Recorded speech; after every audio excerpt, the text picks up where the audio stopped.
As 2026 unfolds, Nigeria enters a period of heightened expectation, shaped by several years of economic adjustment, policy reform, and social strain. Public attention is also increasingly fixed on outcomes rather than intentions, with citizens measuring progress through everyday indicators such as price of food staple, security, and access to basic services. Good morning and welcome to Midweek Connect. Midweek Connect is a program that discusses tropical issues that concerns you and I. And I am Elizabeth Omoko. And today we will be looking at the part 2 of what we discussed last week, and that is expectations for year 2026. This is actually coming at a time where leaders, professionals, and institutions have entered the new year with optimism grounded in action. Now, to do justice to this today is Mr. Andrew Bello. He is a legal practitioner. Good to have you in our studio today. It's a pleasure joining you. So, how was the New Year celebrations? There was a lot of food to eat and drink. We are still in the mode of celebration. I think the food is still there. We are still eating them. Okay. Yes. All right. Now, you can join this conversation by calling us on 070-6461. Okay, let's set the tune for the discussion proper. Now, Mr. Belisa, 2025 was a year of adjustments and endurance, I would say, following certain policies that were made.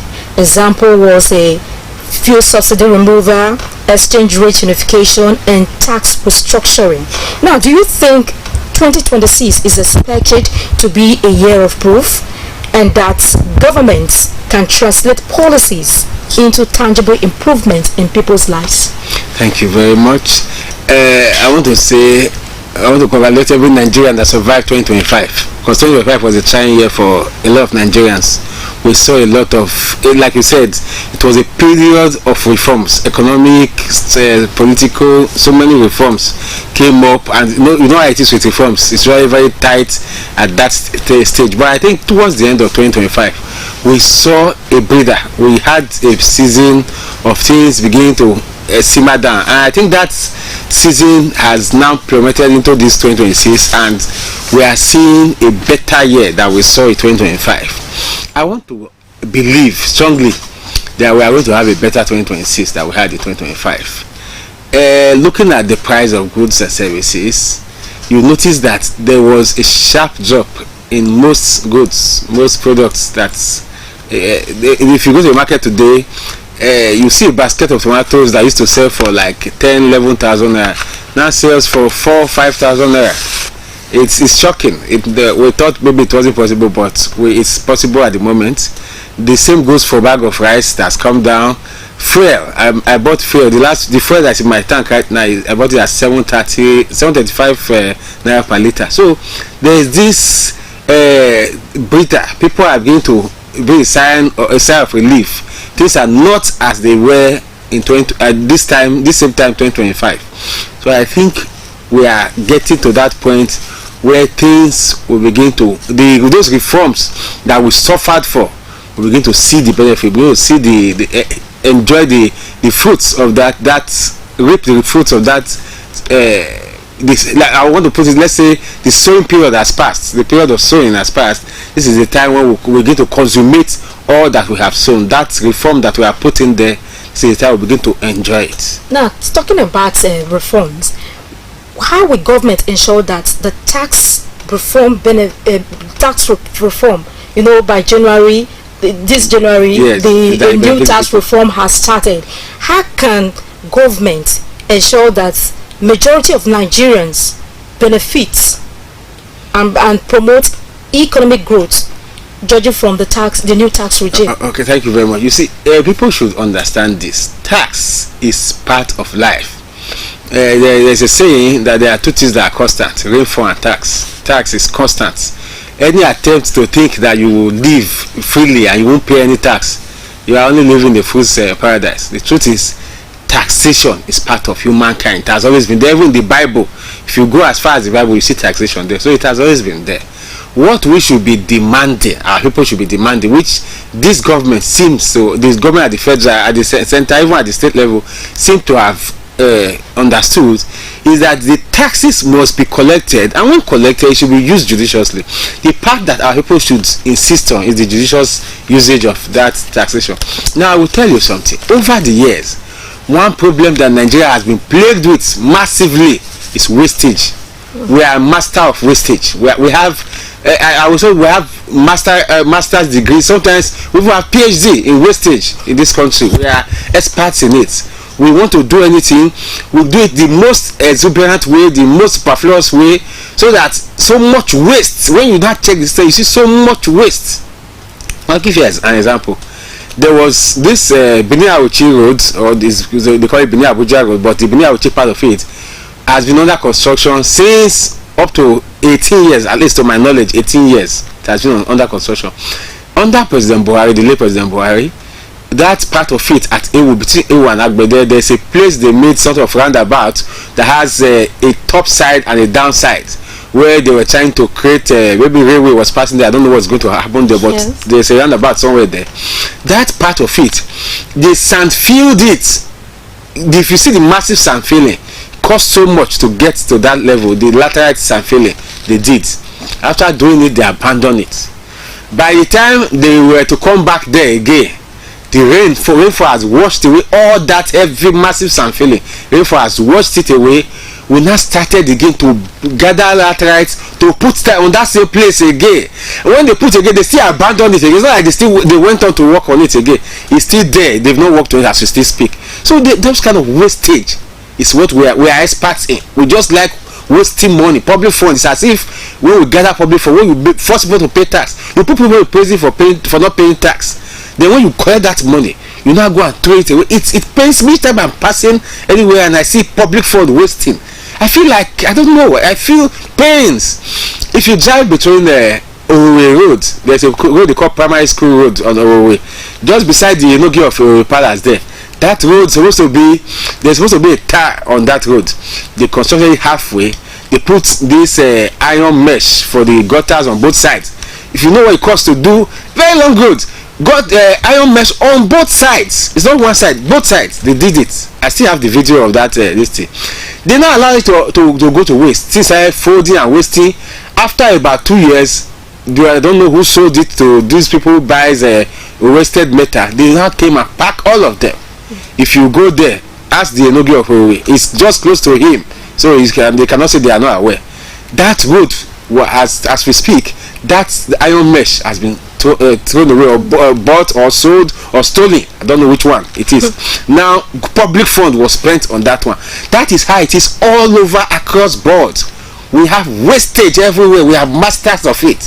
When we want to do any project, we look for the worst way to do it so that we get the worst result. What will it take to say, oh, instead of constructing from here to Benin Auchi Road, the money we have, we only do from here to Eho. Okay, let's do Benin to Eho first. Do it with speed and alacrity and get it done. That way we know that we have seen Benin to Eho. Rather than Benin to, you just give a contract, issue a contract for Benin to Auchi, you put all of them on the road at the same time. Then each time you get to a stretch, you only see one. The last time I was traveling on that road, I only saw one truck, one vehicle on the road that was doing a grand lane. Just one vehicle and one crew that were working on the whole of that road. And you say you have given a contract that there is work going on that road. This is wastage, because what those people are doing, by the time they finish the first kilometer, by the time they are on the second kilometer, the rains have come and washed away the first kilometer. So it's as if you have wasted that money. You could have easily just done the part that your money can do. Let all of them work at the same time and finish that part. You know that part has been done. We have not wasted money, because the amount of wastage in this country is what we should deal with this year. Personally, on the economic side, I would think our government needs to sit down and look at areas of wastage. As we are improving on tax collection, which is good, I'm not against tax collection. We are improving on tax collection. We should also improve on the areas of ensuring that public fund that we collect, we don't throw it away. It is difficult for people to bring out money. That's the truth. Nobody actually goes to work, and by the time you finish working, you tell him 25% of what he worked is for government tax. Some you say 18%, so you say 20%, so you say 23%. That money you collect it, then you now go and pour it away, just waste it, allow rain to wash it away. It's very painful. It's very painful. Then you sometimes you see them constructing gutter that you and I know that the gutter will not stand the test of time to collapse. I have seen them using, I've seen government constructing road. They were using block on a brick to construct the road. Of course, before they will finish halfway, the whole thing collapsed. It's as if we just gather money to go and waste it. So that part we must checkmate. The part where we do public wastage, we need to checkmate it massively. And there should be a law on it. There should be a ministry that is supervising any public fund being spent anywhere. Where there is wastage, the ministry should be able to call people to order. No more. The way we waste money in this country, I don't think there is that how other people do it and they get the kind of result they get. We should have a way of checkmating waste and ensuring that public fund, after because you talked about tax, after collecting that tax should be able to deliver dividend. We should be able to, if I am driving past my road and I see that my road has been done, it gives me confidence to pay more. I have the happiness, the joy, the confidence to pay more. But when I am paying money and you are wasting money in front of my house, I am seeing it in front of my house, you are wasting money. That joy is no longer there. The truth is, that area, that's where I mentioned just now. The last time I drove there, I told myself I won't drive here again. Because to drive on that road was as if you were going to pass through the eye of a needle. So that is not what we pay tax for. We pay tax so that we can enjoy the benefits. In the case you are just joining us, this is Midweek Connect, and you can join this conversation by calling us on 070-6461-3717. I have been discussing with Mr. Bello. He is a legal practitioner. And moving on now, sir, in this year 2026, what do you think about youth migration, which we usually refer to as this Japa syndrome? Do you see youth desire to japa being driven by adventure alone or by frustration? Or do you think it will be by innovation or entrepreneurship? Thank you very much. Firstly, that youth migration or migration generally, because not only youths are even migrating, I can tell you that even the adults are migrating. There's a lawyer that I know, he's nothing less than 55 years of age. So he's retired from civil service before he became a practicing lawyer. He jackpot from this country. There's a policeman I know, he retired, he has also jackpot from this country, and he's doing a menial job over there where he is in the country of his choice where he is right now. So it's not like there's no thing like migration from here just for adventure. There's no, that one is not there at all. It is a measure of escape.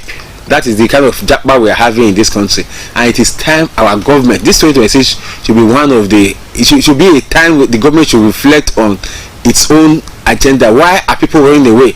If I as a father, I have a home, and my children begin to run away every time we are supposed to sit down in the house and watch TV and enjoy, they are in my neighbor's house. Every time I'm supposed to see them, they are running away, they are outside. I should be able to ask myself, what am I doing wrongly? What is happening in this house? What is driving them away? Something is sending them away. What is that thing? I will tell you the things that are sending them away. People, the life guarantee of life here is almost non-existent for a poor man. Almost non-existent. One rich man can go around with 10 policemen. Then the same street where that one rich man is staying, robbers can come and rob and waste people as if they don't matter. We're talking about 10 policemen following a rich man.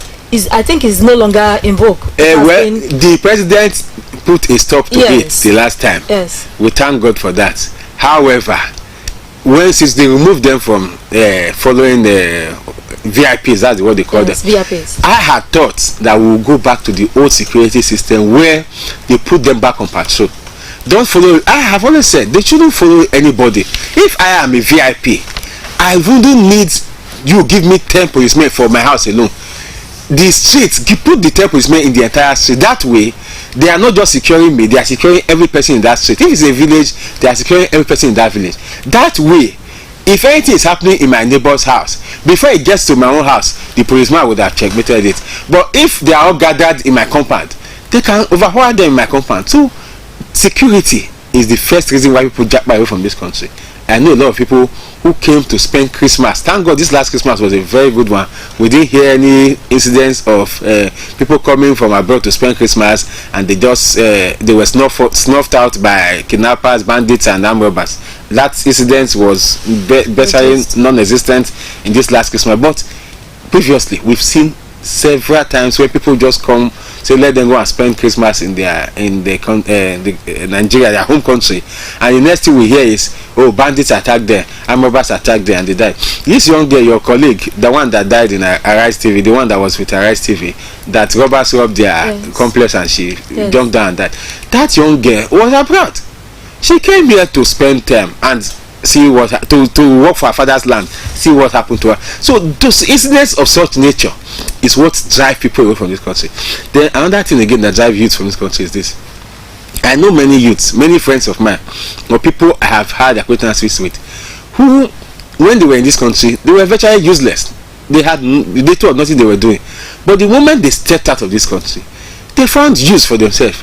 The question is, what is that the social sector in that country has put in place, such that no matter how useless you are, when you come there, see, most of our people who have gone there, those who refuse to be useful, who have made themselves, that have said that they will never be useful in this life, they return back. They will enter the plane and say they are coming back to their country, because they found that over there, there's no room for loftiness. There's no room for you want to be useless. There's no space there. So if you go there and you have sworn to yourself that you must be useless, you have to come back home to come and be useless. Then that means there's something those people have put in place that we have not put in place. Then we should not ask ourselves, what are those social sector amenities that we have put in place, that those people have put in place that we don't have here? How do we ensure that we have it? We used to have something like that in this country, that under our laws, loitering was an offense under the military days. I think we should go back to it. Then wandering, joblessness, all of that, we should go back to it. We should begin to ask people, the policeman should have a right to see boys sitting down in the daytime where they are doing nothing, and stop them and ask them, what are you doing? What is your work? Identify yourself. If you cannot identify yourself where you work, they should be able to detain you. We should go back, we should make laws. We used to have those laws in the military days. Ones that used to be our first in the military days. Joblessness, just being a vagabond person, used to be our first in the military days. Some persons criticized it and it has been scrapped. We should go back to it, because I have discovered that it's one of the problems we have. If you go right now to places of pleasure, places of leisure, you will see young men, able-bodied young man, 20-something, teens, 20-something, at most 30-something. You see them, they are sitting down having facials done. A man, you're having nails, a manicure and pedicure done. A man, no, that is going to have family, is doing manicure and pedicure, and they are rubbing his feet and he's happy. And I wonder, who told all these people? What kind of nonsense is this? The only people who used to do that back in the day, musicians and celebrities, by their status, because of the face, they're always having their face on public glare, then they have to work on those things. That's what they work on. But nowadays, a young man who has not even done anything, just because you are doing Yahoo, you have become a celebrity because you are into Yahoo. What kind of... So it's high time our government begin to look at every kind of joblessness. How do we eradicate joblessness from our people? How do we make joblessness no longer attractive? Anytime we see a group of boys sitting down doing nothing, we ask them, what are you doing? How do we get you useful? Make these people useful. Make them useful. We've allowed for too long for children to just grow into nothing. We've allowed it for too long. This year, personally, I have said on that area, we will work on it. The government should work on it. I have done some letters and I am going to do. Government cannot fold its arms and watch its steaming youths just sitting down watching and making all manner of negative plans. No, it's high time we capture those youths, make them useful, they must be productive. If you go to any workshop today, you see elderly men in the workshop. You don't see youths anymore. That's not how we grew up. When we were growing up, the workshops were filled up with youths. Every workshop had youths filling up. But today we don't have that. So our government should go back to capture these youths and return them back to their useful engagements. They must be useful for the society. They must be able to create services, create value. And again, one of the reasons we are complaining of youth migration, everybody is migrating. In this country, we don't have there's no innovation. Everything we are using here, anything technological we are using here, we import them. What has the government done to even invest in innovation? That's another area the government should look at in this 2026. How do we engage our youth in innovation so that they themselves become employable? They can employ other persons. They can produce something that can employ other persons. They can create something that can now employ other persons. For heaven's sake, pounded yam started in this country. Today we import pounded yam from all over the world, everywhere from all over the world. So many technology we import that we can do here. Simple technology that we can do here. If our science and technology sector, Ministry of Science and Technology, is active, there are so many other boards that were created to give drive to science and technology and innovation. But all those boards, they just sit there, earn salary and do nothing. It's high time the government wake up those boards. Go back to our streets, pick up these boys. No person is useless. I said it before. It's either you are creating wealth or you are destroying wealth. If you are destroying wealth, then go to prison. Nobody is useless. It's either you are adding value or you are taking away from value. If you are taking away from value, that means you are committing crime. Then you should be put where you should be. But if you are creating wealth, then the government should support you. It's time to drive development, drive the economy up. Our economy is too low. We depend too much on oil and politics. If you are not in the oil sector, you are in the political sector. We can't live like that. Every person, if you go to the hotels in Benin today, everywhere is filled up with young boys. At a time like this, where young men are supposed to be at work pursuing their money, somebody is sitting in a hotel, is swimming in the swimming pool. This time now, if you go to our swimming pool, they are filled up with young men and young girls doing nothing, wasting away. In the local palace, they will say, we want to potpourri. You want to potpourri at a time when you are supposed to. There's time for potpourri. There's time for it. You have enjoyment at the weekends. That's why the weekends is there. But during the weekdays, you work first. The life is labor first, then you enjoy it. But we want to live, we want to enjoy from the youth, from the first day, and our government is folding its arms. So that is the part I would think that our government should look at when it comes to youth. What is driving youth migration? We should look at what are we doing to the youth. We are not doing anything to them. We're not helping them. Personally, I would think, and I am working on that one already, that at secondary school level, from SS1 to SS3, the government should have a body that goes to talk to these children in school. Go and talk to them. Let them know where they are going to. They are almost ready for the world. At SS1 to SS3, you are preparing them for the world. They are already making the next way.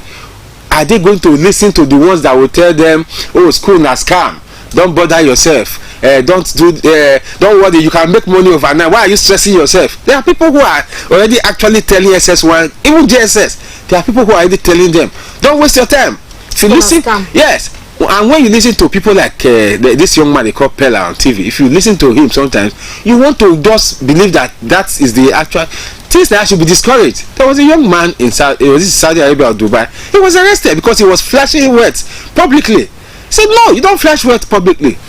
You should show people how to make wealth, not come and just be flashing wealth. You come because you were lucky to make money on the internet.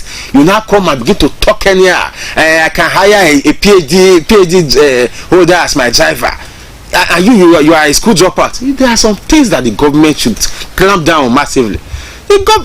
I have seen cases where government forbids you. They make a court gives an order and says for the next 5 years you can't touch the internet. You can't enter any. If you are found on any social media, it's another offense because of what you have done with the internet. You use the internet negatively to influence people. You used it to make people commit crime. So because of that, they forbid you from entering the internet. There are cases where the government can forbid you from touching a phone. So all of that, we should begin to look at how we discourage criminality amongst our youth. We don't just allow the youth fold our hands and leave them and say, when I was growing up, we had a lot of sporting activities that we were doing in schools. My school, for example, I still remember, I have not forgotten the javelin throw and all those things we did, shot put and all of that. Today, nothing like that in any school, and nobody is thinking of it. No government is thinking of reactivating it. It's time our government begin to reactivate these things. They should make it mandatory that every school must have one item that you are going to contest in at the season. There will be a season for it. So if it is javelin, well, you must have at least one item. If it is music, if it is dancing, something. Let the youth have something else to engage them. From that engagement, you have captured them away from the hands of the people who want to take them backward. Because by the time you've allowed them to be taken away from gainful employment, gainful ventures, the only hope they now have after they have wasted their life, because these ones that are wasting their life right now is swimming pools and in saloon washing their hand and leg. By the time they are done with all that and they are now useless, the only hope they have is abroad, migration. This country is no longer good for me. I want to go. How much have you invested into this country before you cannot begin to talk of this country is good or it's not good? Because I look at many of these youth, they just talk. We just talk.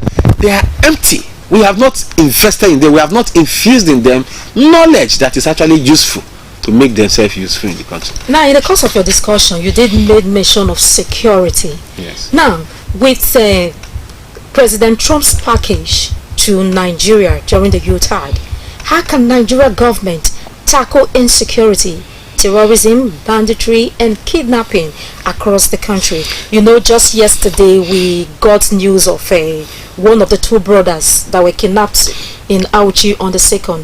One of them was said they've killed one of them. Yes. So what can be done to tackle this insecurity, to reduce this to the barest minimum? Well, insecurity is a sad development that we have allowed to stay for too long. We allowed it to stay for too long because we thought it would go by itself. That was the approach the Buhari regime used. The Buhari regime allowed it to just fester, say it will end on its own. It did not end.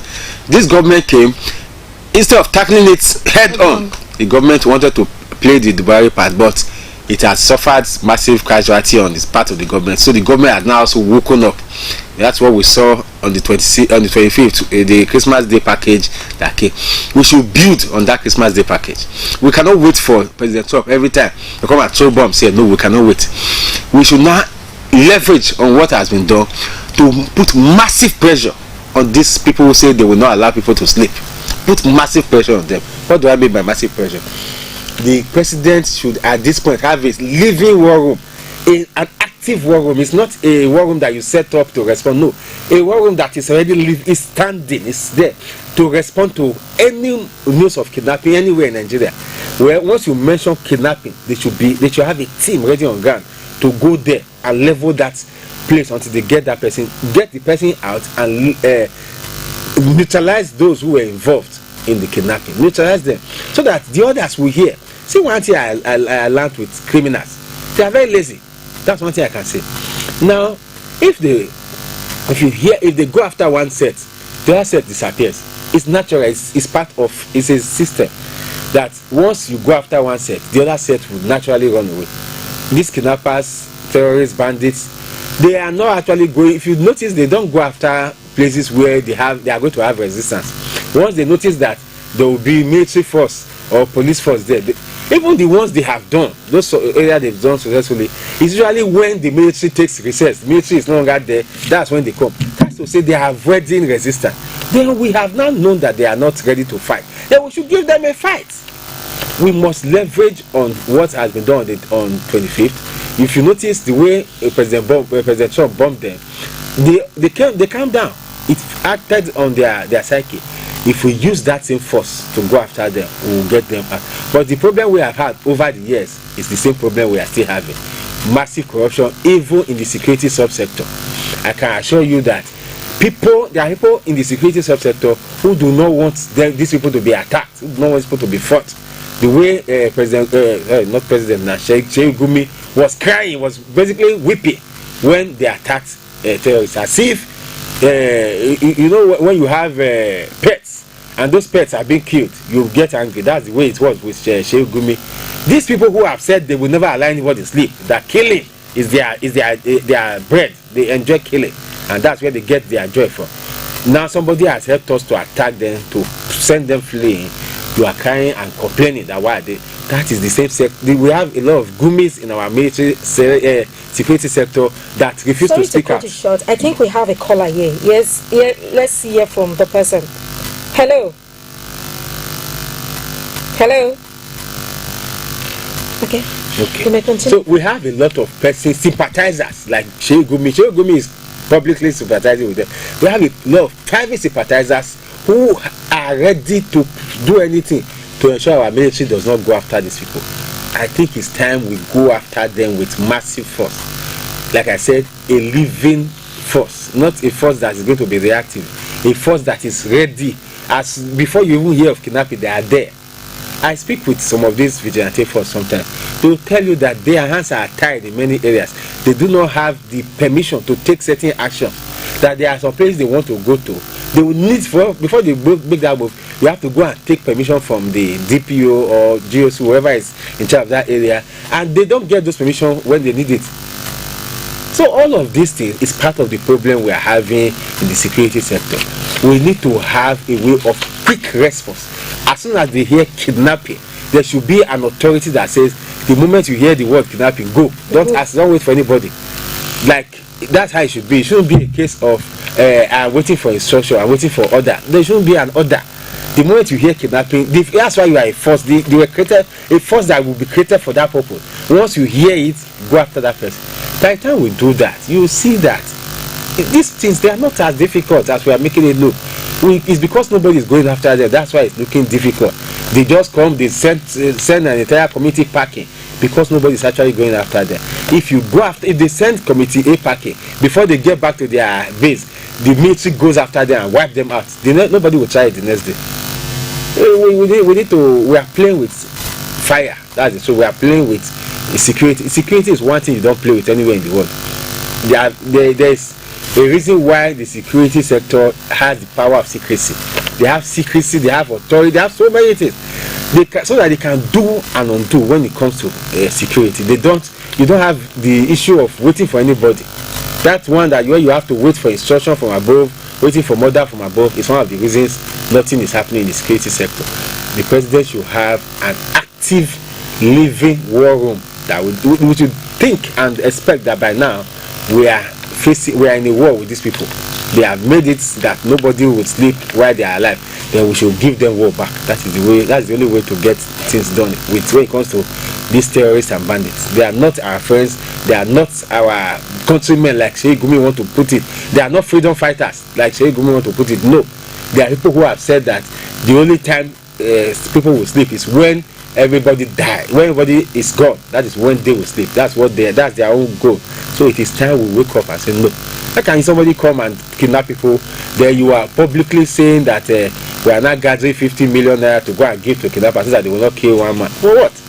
It's high time we make it impossible for it to happen. Now, it's no longer news that corruption has eaten deep into the fabric of the nation.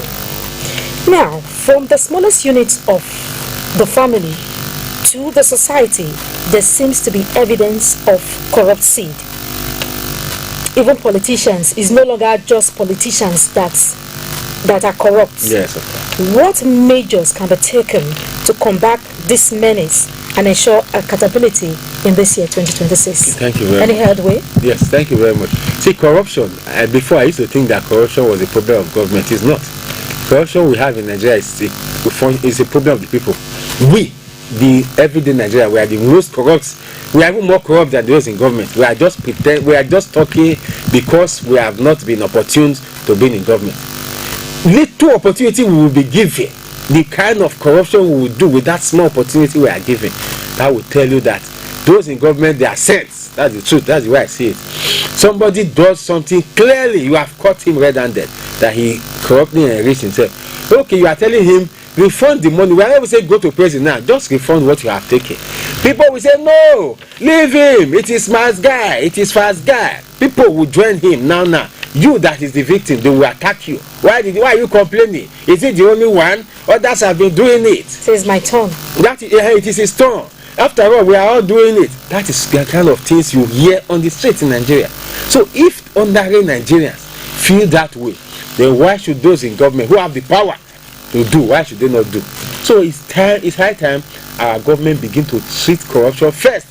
For our people here, we should treat it massively. We should deal with ourselves massively.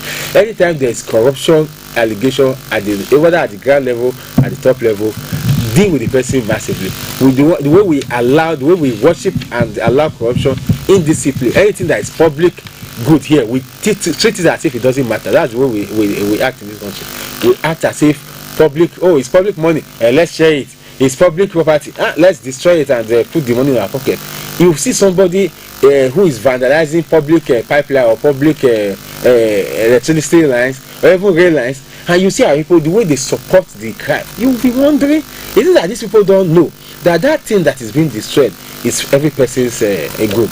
So the corruption level here is more on our people, our local people, than it even is at the top level. I do not think that corruption can only be killed at the top level. Anybody who is expecting that those at the top will suddenly purge themselves and become angel for us, the person is lying. We at the down, at the basis, the masses, this is the time we wake up to our responsibility. If my friend is corrupt and I find that he has been caught corrupt in a corrupt corrupt act, I should be bold enough to say, my brother, no, this thing you didn't do it well, return this man's money. We should get to that stage. That's where we should start from. That should be the least. If we want to even deal with corruption, we must get to the stage where we say, no, this thing you didn't do it well. Please return what you have taken from that man. Return what you have done to this one. Make amends. Because our people don't even understand how to make amends. You see somebody is taking somebody's land. You know clearly that land that you are taking is not your own. You are building on it. You say, well, if whoever fell built, now you get that. You know, you have been informed. Instead of doing the needful and refunding the other person's money, you are sitting on the money, you are sitting on the land. You want to. That's how we are as a people. We just believe that nothing can happen. So just before we wrap this one up, there's something else I want to add. Our people have a system of destroying public order. We don't, especially here in Edo, we do not believe in public order at all. If there is a queue, if I'm driving down and there's a queue, I should jump into the net. I should create a new one. Why should I stay in queue? Even to the extent that you go to supermarket where you want to pay for, after you pick your items, you want to pay. People are on queue. A small boy who has not suffered anything in life, who has not gone through anything, or a small girl will just walk past the queue and go straight to the counter, as if you didn't see the people who are on queue. When you now, sorry, I didn't know. For heaven's sake, this public order, we must get back to it. There's one thing this government will help us with this year, is public order. Driving through Rama Park, there shouldn't be any reason why there should still be that hold up that is always there. That if you are coming from here to Rama Park, it is that market that is still there. So people will just shade and block the road. Then because the government is trying to not impose too much on the market, to me, there is no reason why government should pity market women. There is shade. There is a shade at the other side of the market where people want to go. They refuse to go there. There is no reason why the government should even be having that message. It's having on them. Now they are the ones blocking the road. Now making the road one lane instead of 3 lanes. It's now 1 lane. People shade. The first day their stores are already too close to the road. Those buildings are already too close to the road. If you look at it, there's nowhere in the world where you have overhead bridge and you don't have buildings that close to it. So those buildings ought to go. Now they have not even taken out the buildings. People will still shade outside the building. They will still push themselves to the road. We now have 3 lanes. Now is now 1 lane just because you don't want to. It's time government massively take away the band-aid. Go after them. Any person who is disturbing public order, driving against traffic, shading on the road, doing anything that disturbs the public order, the government should come down massively on the person. We cannot continue. We are not people who do not. We are not mad people. We can see. We know what is good and what is not good. Let us treat ourselves with respect. Give me the respect. I give it back to you. In the case you are just joining us, this is Midway Connect, and we have been discussing with Mr. Andrew Bello, a legal practitioner. Now, sir, what are your final words, especially as politicking will be heating up this year 2026? Yes, thank you very much. I was going to go there. This is a year just before the elections, so normally we always have government trying to soft pedal before a year before the election year. But this should not be that. We shouldn't do that this year. I like the President Trump style of doing things. President Trump does not pretend because there's an election that is going to come. He comes down massively on you. Let's do the same thing here. The government should come down massively against criminals this year. We shouldn't pity criminals. We shouldn't pity any person who wants to bring down the government. We shouldn't pity any person who wants to make public order, the life of others unsafe, the life of others uncomfortable, just because they want to make gain. No. Any person who commits a crime should suffer the consequences this year. Not because we are having an election, we now begin to look at people's faces. No. This year, the government should come down and do what it ought to do on our people. Give us dividends of democracy. Because it's not only those people that have this democracy. The democracy belongs to all of us. Those persons you are trying to pity, those people who feel that they have government, they have power, they are not the only ones that own the country. We all own it. We are all going to vote. I will come out and vote that day. So I will want to enjoy dividends of democracy. Not just for myself, but for every person. So nobody should use his own to spoil another person's own. Because you know somebody in government this year. If you do that, the government should come down hard on you. Thank you very much. Nobody should use his own to spoil another man's own. There is no doubt that New Year offers a fresh page. It is not a magical reset. As 2025 progresses, Nigeria stands a familiar but more crossroad. Thus, history will judge this year not by the scale of its problem, but by the seriousness of his response. Thank you very much, sir. Hope to see you next time. It's a pleasure, Johnny. And that is a wrap for today. Join us again next week for another segment of the program, Midweek Connect. Until that, bye.